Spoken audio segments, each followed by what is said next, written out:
Welcome to another episode of Steemy. In this episode, I'm going to show you how to use the item system in the free open source software Habitica, the habit tracker with built-in RPG elements. Let's get started. First of all, we need to click on Inventory and then we see our tabs Items, Equipment and Stable. When you're a brand new player, this will all be empty and you will have to do to-dos and habits first and collect some of these eggs and potions that you see here. With the eggs, you will get the recipe basically for one of the different species that you can grow into a pet and then eventually feed it into a full-grown mount. You will have probabilities on all your tasks that you are finishing and eventually get step by step these eggs, potions, and also the food that you need in order to feed your pets into mounts. After you finally got them, you can then start combining them in many different ways. First of all, the eggs, like I said, are giving you the different species, while the hatching potions, on the other hand, will give you variety to every single species. So for example, if we are picking the red hatching potion and connect it with a cactus, well, we will get a red cactus out of it. Yeah, so after we have that, we will then look at the food. And the food is, like I also said, used to grow your new pets into mounts. But more about that in the stables in a second. You also see down here the quests, basically the quest scrolls that will then activate a new quest as soon as you want to start it. And these quests allow us to basically play in a group against a certain monster, earn tons of experience and gold, and special items as well as eggs that you can then hatch into these special pets and mounts. Some of these quests, like this one, require other quests to be solved previously before you can start them. It is always advisable to do quests in parties because these boss monsters will be very difficult to kill, basically, when you are doing it alone. All right, so let's go to the equipment now. And here we see everything that you can put on your character.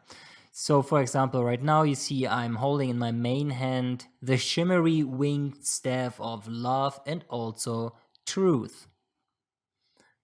Yeah. And these items, they have stats, just like in any RPG game. And as you can see here, there are 4 different main attributes, and they can give you plus on some of them. This one doesn't give any plus on any of the attributes. This is important for the 4 different classes, which are being activated as soon as you hit level 10. Then you can select to become a mage, for example, which will then mean that you will try to acquire as much intelligence as possible because that is the stat that helps mages. Basically, most of what this does is it is making your avatar look different, look cool, look interesting, and you can make a lot of different things here to make it look in tons of different ways.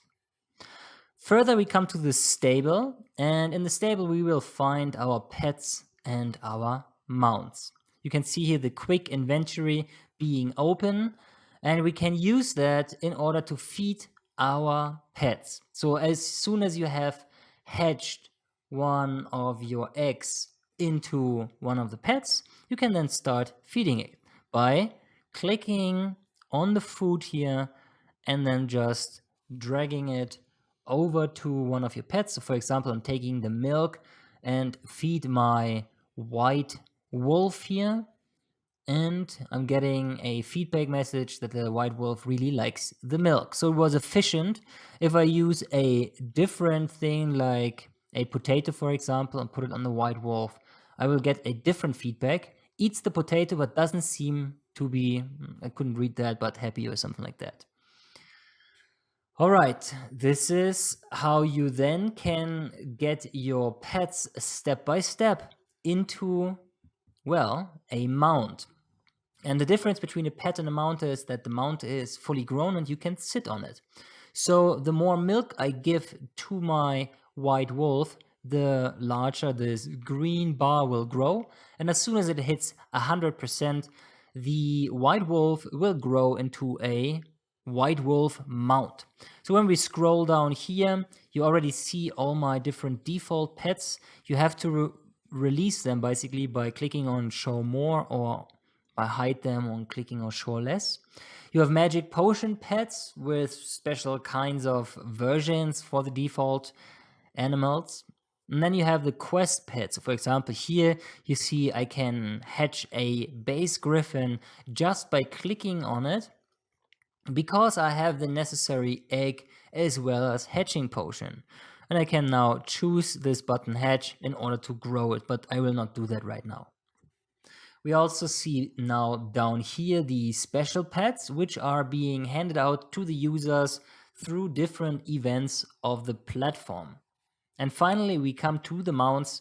Here we can select one of them and they will then be reflected on our avatar. So right now you see I have selected the tiger, and here I can take the black base wolf, or I double click it and it disappears. Further, we have the same structure for the mounts as well. So here are all the default mounts that you see. And then we have magic potion mounts and the quest mounts, which you get out of the eggs that you receive by doing one of these quests, which are available.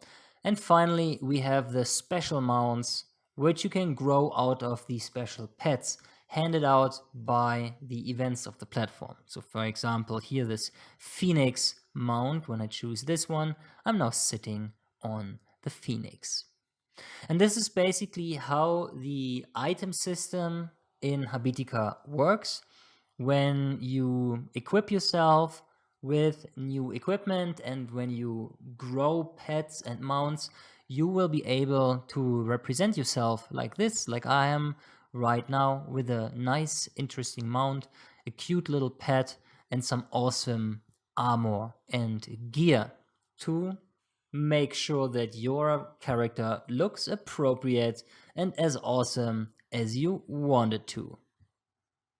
That's it for today. I hope this was helpful, and I talk to you very soon.